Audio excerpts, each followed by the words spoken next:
Hello दोस्तों, IOCL यानी Indian oil corporation limited की तरफ से अप्रेंटिस के लिए 1500 से भी ज़्यादा वैकेंसीज निकाली गई है।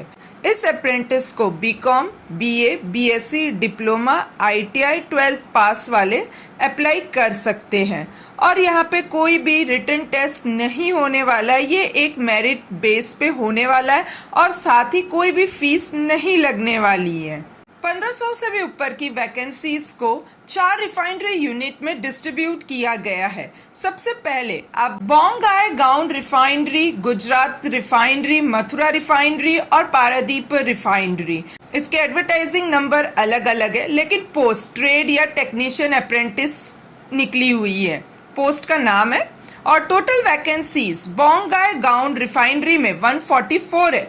सबसे ज्यादा गुजरात रिफाइनरी में 647 है, मथुरा रिफाइनरी में 151 है और पारादीप रिफाइनरी में 582 है। फॉर्म भरने की स्टार्टिंग डेट 29 जून से 10 बजे शुरू हो जाएगा और सबकी सेम डेट है। लास्ट डेट अप्लाई करने की 28 जुलाई से शाम के 5 बजे तक है। एप्लीकेशन मोड आपका ऑनलाइन रहने वाला है। आपको ये ऑनलाइन ही फॉर्म को भरना है और NAPS और NATS पोर्टल में आपका रजिस्ट्रेशन होना चाहिए और सेकंड स्टेप आपका माइक्रोसॉफ्ट फॉर्म सबमिशन होना चाहिए। अदर डेट की बात कर ले, मेरिट लिस्ट जो है वो आपको 5 अगस्त को देखने को मिलेगा और टेंटेटिव डेट डॉक्यूमेंट वेरिफिकेशन के लिए 11 अगस्त से 18 अगस्त तक के बीच में होने वाला है और eligibility cut off date age या क्वालिफिकेशन के लिए 30 जून 2026 को देखा जाएगा। ये पहले हम लोग गुजरात रिफाइनरी, जहाँ पे टोटल वैकेंसी 647 दी गई है, सबसे ज्यादा यही दी गई है। यहाँ पे कोड जो 101 है, यहाँ पे केमिकल प्लांट ऑपरेटर का होगा जो कि 120 दिया गया और ट्रेनिंग पीरियड 1 साल का है। फिर दूसरा कोड है 102 फीटर के लिए है, 103 मैकेनिकल बॉयलर के लिए है, 104 केमिकल के लिए, 105 मैकेनिकल के लिए, 106 इलेक्ट्रिकल के लिए, 107 इंस्ट्रूमेंटेशन, 108 सेक्रेटरियल असिस्टेंट के लिए है, 109 अकाउंटेंट आपका ये डाटा एंट्री ऑपरेटर फ्रेशर के लिए और 111 आपका trade apprentice data entry operator skill certificate holder वालों के लिए है और यहाँ पे 15 वैकेंसीज निकाली गई है। सेम अगर हम लोग मथुरा रिफाइनरी की भी बात करते हैं तो यहाँ पे कोड जो है वो सेम है। गुजरात रिफाइनरी में 101 और मथुरा रिफाइनरी में भी 101 किसको दिया गया है? केमिकल प्लांट अटेंडेंट ऑपरेटर को दिया गया है। बस ये है कि वैकेंसीज जो है 101 कोड के लिए 120 दी गई है और यहाँ पे 18 दी गई है। पारादीप रिफाइनरी में भी आप लोग देखेंगे 101 केमिकल प्लांट ऑपरेटर रहने वाला है। यहाँ पे वैकेंसीज जो है 180 दी गई है। 4 अलग अलग रिफाइनरी यूनिट को सेम कोड दिया गया है, सेम कोड की सेम पोस्ट है, बस ये है कि वैकेंसीज अलग अलग दी गई है। इतना ही डिफरेंस है और कुछ भी नहीं।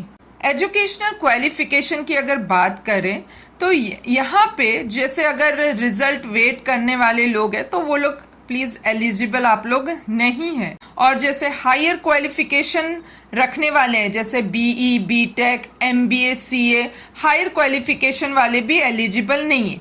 तो आइए देखते हैं कोड 101 यानी केमिकल प्लांट अटेंडेंट ऑपरेटर की क्या क्वालिफिकेशन है। 3 ईयर BSc इन मैथ्स में या फिजिक्स में, केमिस्ट्री या इंडस्ट्रियल केमिस्ट्री में और मिनिमम मार्क्स भी दे दिया गया है। 50% जनरल OBC वालों का रहेगा और 45% SC ST PWD के लिए। सेम वैसे ही 108 ट्रेड अप्रेंटिस फीटर के लिए है जहां पे 10th plus ITI minimum 2 year का होना चाहिए। बस जस्ट पास, मिनिमम मार्क्स यहाँ पे बस पास लिखा गया है। सेम वैसे ही अगर जैसे केमिकल है तो यहाँ पे 3 ईयर डिप्लोमा इन केमिकल में केमिकल इंजीनियरिंग करनी चाहिए या पेट्रोल केमिकल या फिर आपने केमिकल टेक्नोलॉजी या refinery and petrol chemical engineering की हो तो वो लोग एप्लीकेबल है। और 105 मैकेनिकल टेक्नीशियन अप्रेंटिस की बात करते तो 3 year diploma in mechanical engineering में और 106 कोड टेक्नीशियन अप्रेंटिस इलेक्ट्रिकल में 3 year diploma in electrical engineering या diploma in electric and electronics engineering और मिनिमम मार्क्स आप साफ साफ देख रहे हैं 50% general OBC 45% for SC ST PW।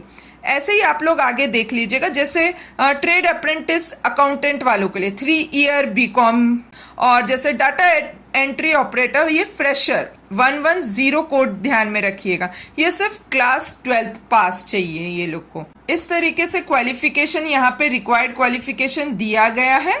Age limit की हम लोग बात कर लेते हैं, जैसे जनरल EWS वालों के लिए 24 ईयर रहेगा, OBC NCL वालों के लिए 27 ईयर है, SC ST के लिए 29 है। एप्लीकेशन फीस का कोई मेंशन नहीं किया है और कोई भी फीस पेमेंट इस फॉर्म के लिए लगने वाली नहीं है। सिलेक्शन प्रोसेस की हम लोग बात कर लें तो यहाँ पे कोई भी रिटन टेस्ट तो होने वाला नहीं है, प्योरली एंटायरली मेरिट बेस पे होने वाला है। यानी सबसे पहले आपकी मेरिट लिस्ट निकलेगी, फिर उसके बाद शॉर्ट लिस्टिंग होंगे, फॉर अ डॉक्यूमेंट वेरिफिकेशन के लिए आपको बुलाया जाएगा 5 अगस्त 2026 को, और फिर ये जो डॉक्यूमेंट वेरिफिकेशंस जो हैं वो आपका 11 अगस्त से 18 अगस्त तक चलने वाला है। मंथली स्टाइपेंड आपको एज पर अप्रेंटिस एक्ट 1961 या 1973 के अकॉर्डिंग गाइडलाइंस से मिलने वाली है, और आपको जनरल लीव्स जो है वो 32 डेज की रहेगी। जो भी कैंडिडेट इस फॉर्म को भर रहे हैं वो एक ही ट्रेड को या एक ही डिसिप्लिन में ही भर सकते हैं। आपको ये ऑनलाइन ही फॉर्म को भरना है, और NAPS और NATS पोर्टल में आपका रजिस्ट्रेशन होना चाहिए, और सेकंड स्टेप आपका माइक्रोसॉफ्ट फॉर्म सबमिशन होना चाहिए। आइए ये माइक्रोसॉफ्ट फॉर्म लिंक होता क्या है पहले वो देख लेते हैं। यहाँ पे क्लिक करके अप्रेंटिसशिप एडिशनल डाटा फॉर्म, जैसे गुजरात रिफाइनरी से भरना चाहते हैं तो वहाँ पे आप गुजरात रिफाइनरी के सामने क्लिक कीजिएगा, और फिर स्टार्ट नाउ पे, और आपको एडिशनल अपनी डिटेल सब सारी फिलअप कर देनी है, किसमें आप अप्रेंटिस में फॉर्म भर रहे हैं, ये सब जस्ट फॉर्म भर के सबमिट करना है।